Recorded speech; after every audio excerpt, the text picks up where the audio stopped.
Christos anesti eknekron, thanaton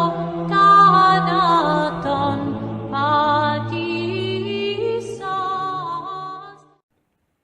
Mes bien chers frères, lors de la création, le Seigneur mit Adam dans le jardin d'Éden pour le cultiver. De même, le nouvel Adam a été mis dans un jardin pour sa sépulture. Comme il est dit, à l'endroit où il avait été crucifié était un jardin, et dans ce jardin un tombeau tout neuf, où personne encore n'avait été mis. Mais bien chers frères, la parole de Dieu est plus forte que la mort. Dieu n'a pas créé l'homme à son image et dans sa ressemblance, pour le laisser éternellement retourner à la poussière.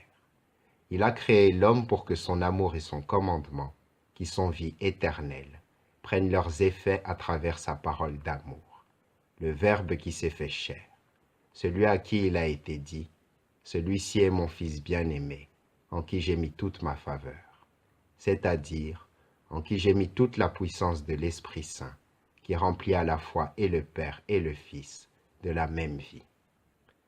Lors du dernier repas, notre Seigneur a dit, « Père, ce que tu m'as donné, je veux que là où je suis, cela aussi soit avec moi, pour qu'ils voient la gloire que tu m'as donnée, parce que tu m'as aimé avant la fondation du monde. » Apprenez que comme le Fils a été aimé avant la fondation du monde, ainsi, chacun de nous est aimé du Père depuis avant la fondation du monde.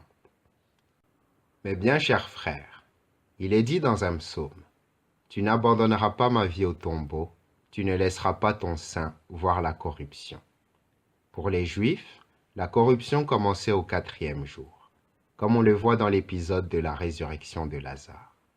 En effet, lorsque Jésus dit « ôtez la pierre », Marthe, la sœur du trépassé, lui répond « Seigneur, il sent déjà, c'est le 4e jour. » Jésus est ressuscité le 3e jour, avant la corruption. Ainsi, la mort de Jésus conduit au tombeau vide, mais non à la corruption, fruit du péché de l'homme, afin que l'Esprit Saint qui vient d'en haut le ressuscite au dernier jour. Jésus a bien tué la mort dans sa mort. Dans le corps qu'il avait, la mort l'a fait mourir, mais c'est par les mêmes armes qu'il a remporté la victoire sur la mort. Sa divinité, se dissimulant sous l'humanité, s'est ainsi approché de la mort qui a tué et en est morte. La mort a tué la vie naturelle, mais la vie surnaturelle, à son tour, a tué la mort. Amen.